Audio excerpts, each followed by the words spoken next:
Justin Trudeau's Liberal government wants us to believe they've managed to figure out down to the exact dollar how much their carbon tax is going to cost our families.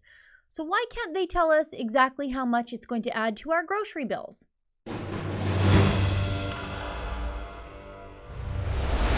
Conservative MP Rosemarie Falk from Saskatchewan asked the Department of Finance a very, very good order paper question.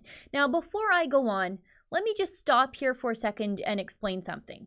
Order paper question responses are not like access or freedom of information packages. You see, I don't have to apply for these responses, and they don't come exclusively back to me. Order paper questions are asked by the opposition party in writing to the government, and the government has to reply also in writing. And because of that, the responses are released on the government website for everyone to see, including all the mainstream media journalists. But order paper responses, they never get reported by the mainstream media journalists because order paper responses, very obviously, more often than not, make the Liberal government look very, very bad. Anyway, back to the order paper question at hand.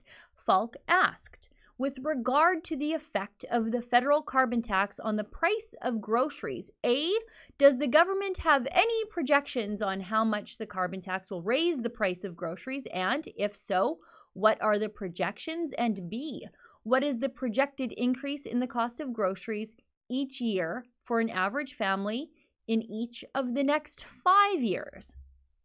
Well, this should be a really easy one for the Liberals to answer, since they keep telling us that families are going to come out ahead by paying the carbon tax, that somehow by paying a carbon tax, families will receive back more than they paid, because somewhere in the system of taking money from people for driving, buying groceries, heating their homes, and just keeping the lights on, and then cycling that money through the hands of hundreds of overpaid government bureaucrats and then back out the other side, more money will just be invented out of thin air. It's basically taxation alchemy.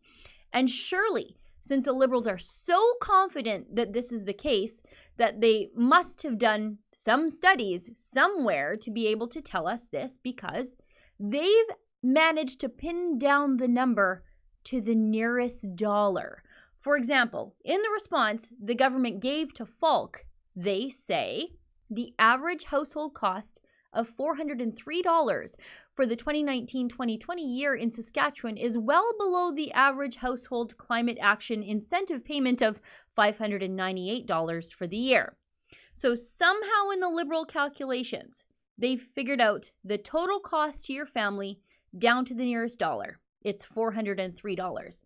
But can they tell us how they arrived at that?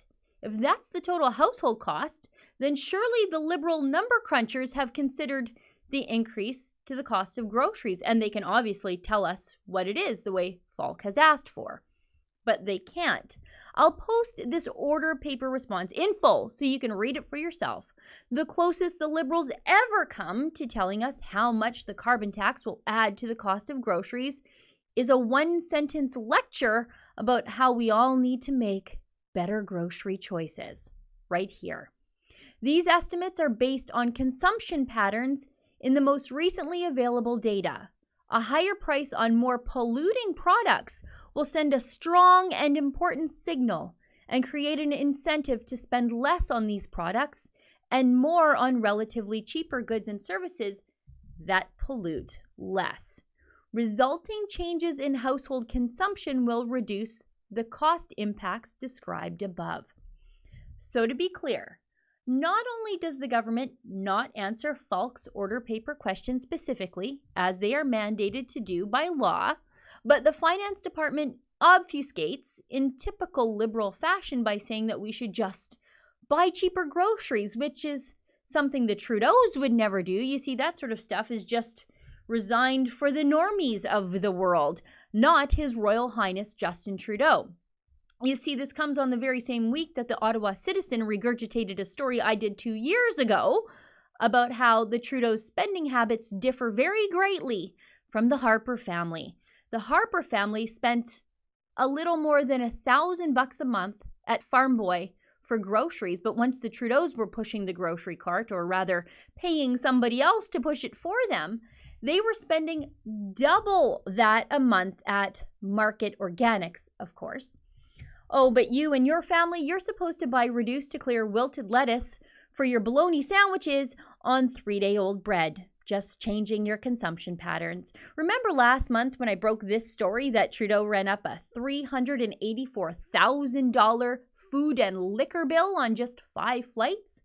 Canadians, though, we're supposed to clip coupons and shop flyers even more than we already do, while Justin Trudeau and his shrieky Environment Minister, Catherine McKenna, gives out $12 million to the billionaire Weston family that runs your local grocery store to help them buy new fridges. That's the same Weston family that overcharged poor people for bread for years and years.